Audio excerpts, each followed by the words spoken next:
tahun 484 sampai 425 sebelum Masehi. Kemudian Thucydides pada tahun 456 sampai 396 sebelum Masehi, dan Polybius pada tahun 1908 sampai 117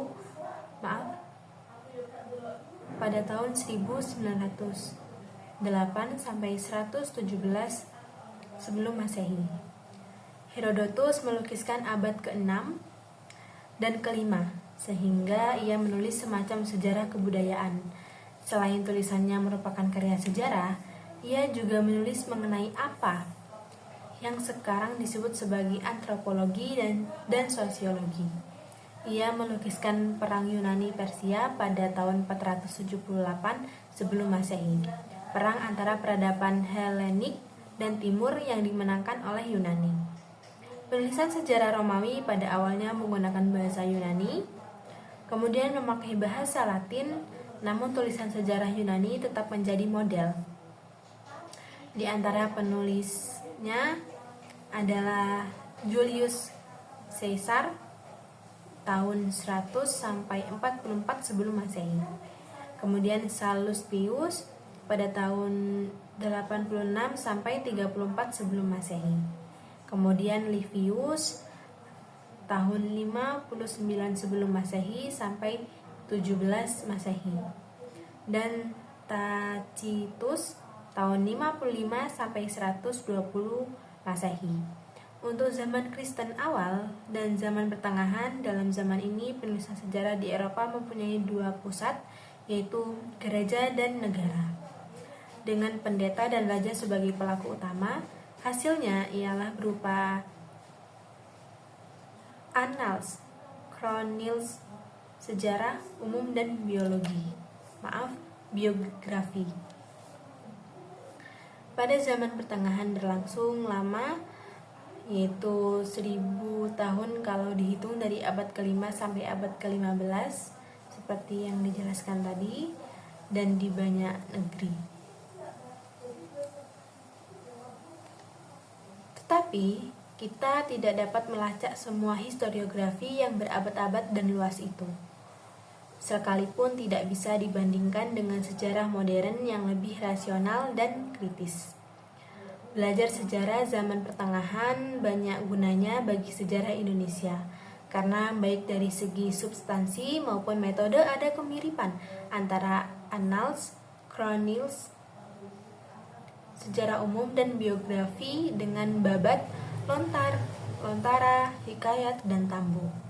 Pada abad ke-16, zaman Renaissance, Reformasi dan Kontra-Reformasi, para penulis sejarah Renaissance mencerminkan cita-cita Renaissance yang melihat semangat pagan dan kebudayaan klasik Yunani Romawi sebagai model. Teologi tidak lagi menjadi fokus dan lukisan tentang keajaiban telah berkurang.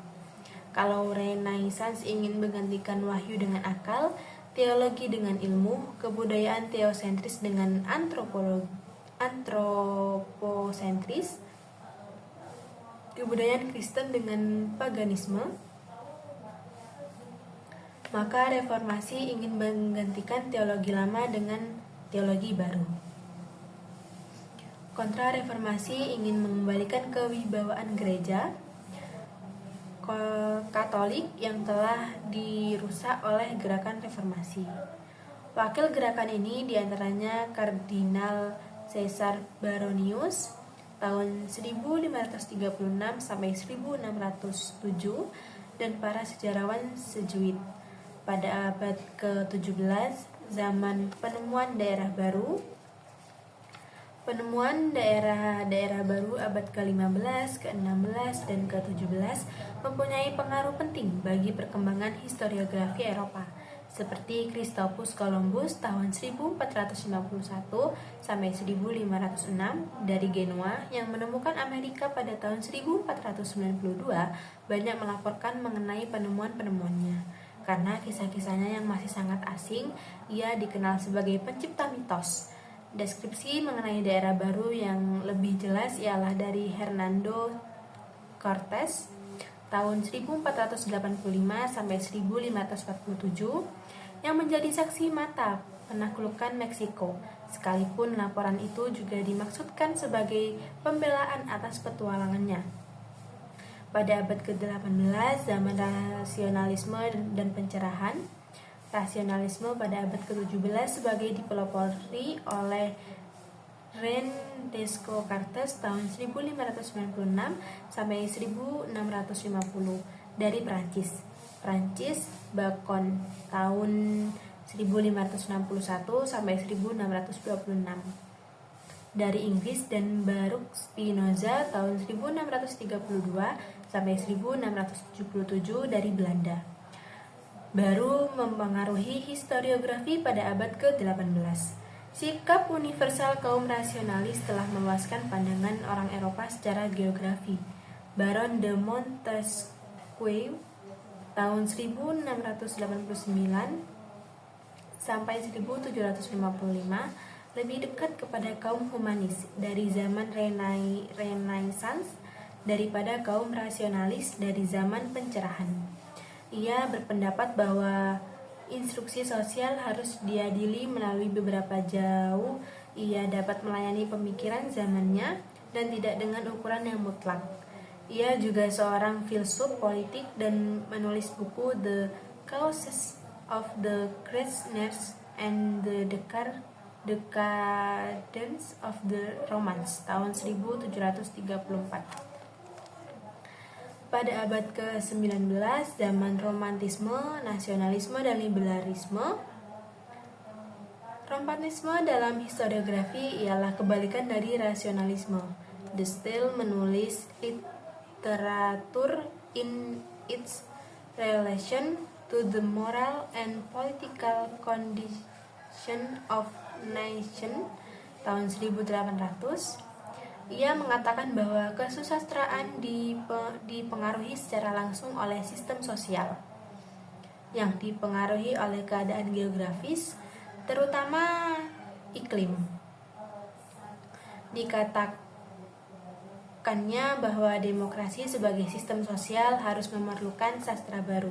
Pada akhir abad ke-19 dan abad ke-20, sejarah kritis dan sejarah baru.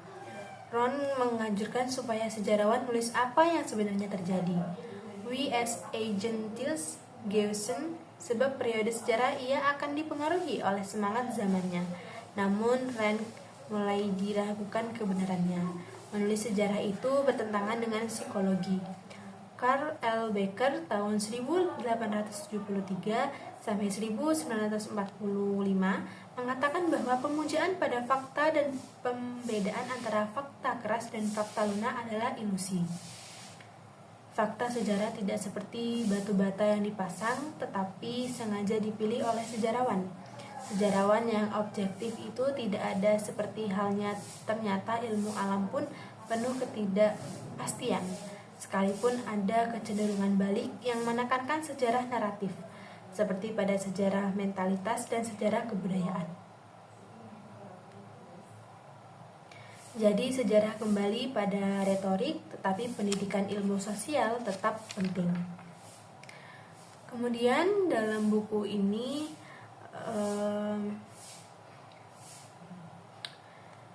dalam buku Pengantar Ilmu Sejarah oleh Kunto Wijoyo juga menjelaskan mengenai sejarah sebagai ilmu dan seni. Tidak seluruh peradaban memisahkan antara ilmu dan seni. Di Jawa seperti sampai abad ke-19 keduanya masih menjadi satu. Di Jawa hanya pada tradisi keraton terdapat campuran antara ilmu dan seni. Terdapat sejarah sebagai ilmu, yakni sejarah itu empiris. Sejarah itu hanya mempunyai objek. Sejarah itu mempunyai teori. Sejarah itu memiliki generalisasi dan sejarah itu memiliki metode. Untuk sejarah itu empiris, yakni dengan kata lain dari bahasa Yunani empiria yang memiliki arti pengalaman. Sejarah sangat tergantung pada pengalaman manusia, kemudian direkam dalam dokumen, dan dokumen tersebut diteliti oleh sejarawan untuk menemukan fakta. Fakta tersebut diinterpretasi, barulah muncul tulisan sejarah.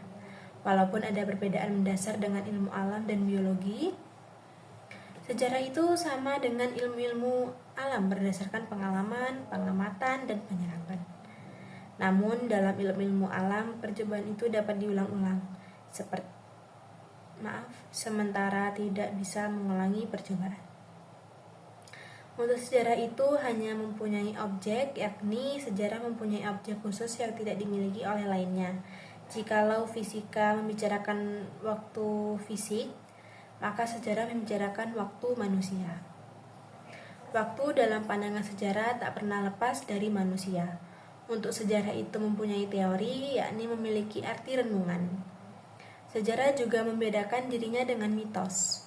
Mitos tidak menjelaskan tentang kapan sesuatu terjadi, sedangkan bagi sejarah penjelasan mengenai waktu itu penting.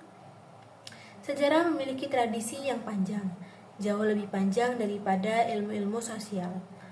Untuk sejarah itu memiliki generalisasi, yakni generalisasi sejarah seringkali merupakan koreksi atas kesimpulan-kesimpulan ilmu lain, bahwa revolusi Indonesia bukan pekerjaan kaum ekstremis seperti propaganda Belanda, terjawab dengan menunjukkan bahwa revolusi itu adalah revolusi pemuda. Demikian pula generalisasi kaum Marxis yang melihat semua revolusi sebagai perjuangan kelas tidak terbukti dalam revolusi Indonesia yang digerakkan oleh ide nasionalisme. Untuk sejarah itu memiliki metode yang memiliki arti cara. Dalam metode sejarah mengharuskan orang untuk berhati-hati. Orang tidak boleh menarik kesimpulan yang terlalu berani. Kemudian terdapat kritik terhadap sejarah sebagai ilmu, yaitu menulis sejarah itu cukup dengan common sense. Terdapat pelaku sejarah yang merasa mengerjakan sesuatu yang penting untuk diketahui. Ada pelaku yang ingin melakukan koreksi. Jika tidak sempat menulis, mereka dapat merekam dan mengirimkan ke arsip nasional.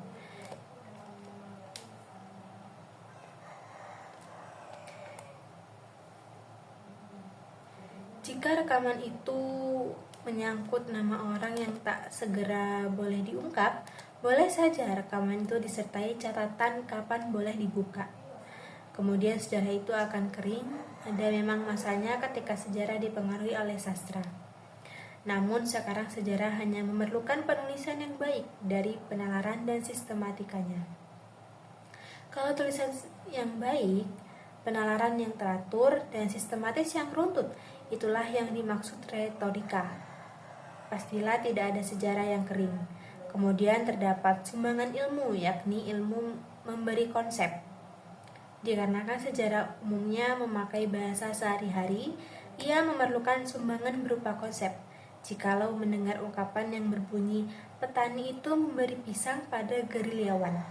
Kata petani adalah tanda atau sing yang menunjuk pada petani konkret. Yang kesehariannya dapat kita lihat di sawah dengan baju dan celana hitam, cangkul dan topi lancip yang sedang berkeringat.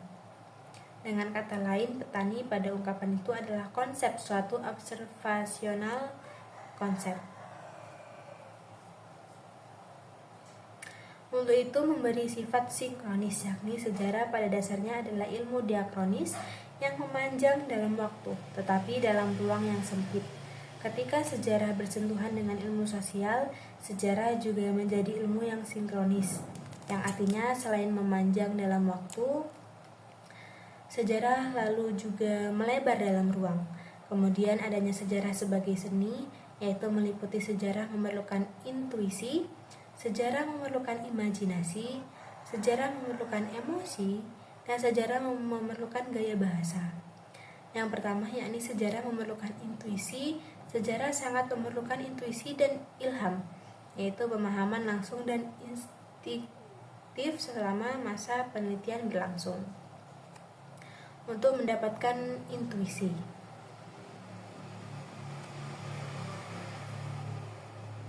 sejarah harus bekerja keras dengan data-data yang ada, apa yang bisa dikerjakan.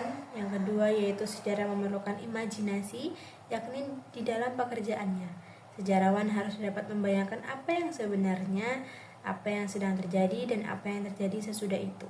Yang ketiga yakni sejarah memerlukan emosi. Pada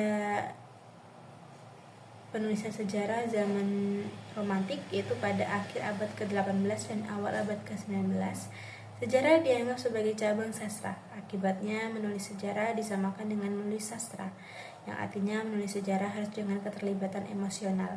Kemudian sejarah memerlukan gaya bahasa, yakni gaya bahasa yang baik tidak berarti gaya bahasa yang penuh bunga-bunga.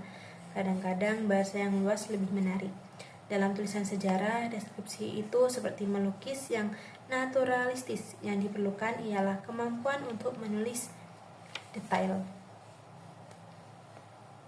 Kemudian adanya kritik terhadap sejarah sebagai seni, yaitu ada dua, yakni sejarah akan kehilangan ketepatan dan objektivitas, dan sejarah akan terbatas. Yang pertama yakni ketepatan, yaitu kesesuaian antara fakta dan tulisan sejarah, dan objektivitas yakni tidak adanya pandangan yang individual, adalah dua hal yang menimbulkan kepercayaan orang pada sejarawan. Yang kedua, sejarawan akan terbatas, yakni sejarah akan terbatas pada yang dapat dideskripsikan. Tulisan sejarah akan penuh dengan gambaran tentang perang dan biografi yang penuh sanjungan. Dan yang terakhir ialah sumbangan seni terdapat dua, yakni seni memberi karakterisasi dan seni memberi struktur. Dalam seni memberi karakterisasi, seni sastra dapat menyumbangkan miliknya yang berupa karakterisasi pada biografi. Sedangkan seni memberi struktur, sejarawan mengerjakan itu dengan cara naluriah. Setiap kali ia akan menuliskan sebuah peristiwa, ia selalu mulai dengan melukiskan latar belakang peristiwa itu. Sedikit sejarawan yang sadar bahwa teknik itu adalah teknik sastra yang disebut foreshadowing atau pelukisan sebelum sebuah peristiwa.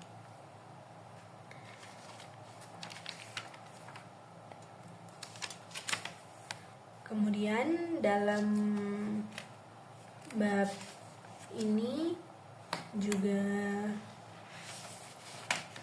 membahas mengenai pendidikan sejarawan, yang dimana mempunyai harapan supaya dengan kurikulum yang ada, seseorang sudah siap untuk menjadi penulis sejarah.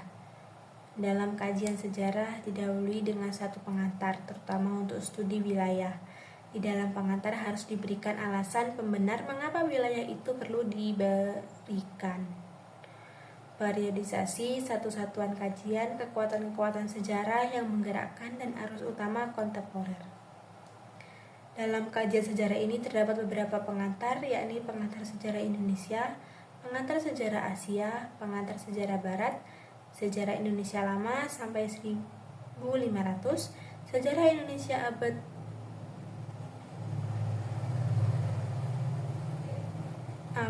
ke-14 sampai 18, sejarah Indonesia abad ke-19 sampai awal abad 20, sejarah pergerakan nasional, sejarah Indonesia kontemporer tahun 1942 sampai masa kini, dan sejarah Asia Tenggara. Terdapat historiografi. Dalam historiografi penulisan sejarah akan ditentukan dan setiap periode pada penulis sejarah dan sebab-sebab penulisan sejarah mengalami perubahan. Terdapat dua historiografi, yaitu historiografi umum, gambaran umum tentang penulisan sejarah sejak zaman kuno sampai abad ke-20, khususnya dalam peradaban Barat, dan ada historiografi Indonesia. Kajian tentang tradisi penulisan sejarah suku bangsa, penulisan sejarah kolonial, dan sejarah mutakhir dengan segala dimensinya atau kronologis dan tematik. Adanya filsafat, teori, metodologi, dan metodologi sejarah dimulai dengan sebuah pengantar. Kemudian di filsafat, sejarah dapat diberikan setelah orang mendapat pelajaran sejarah pemikiran. Terdapat beberapa sub pokok, yakni pengantar ilmu sejarah, filsafat sejarah, teori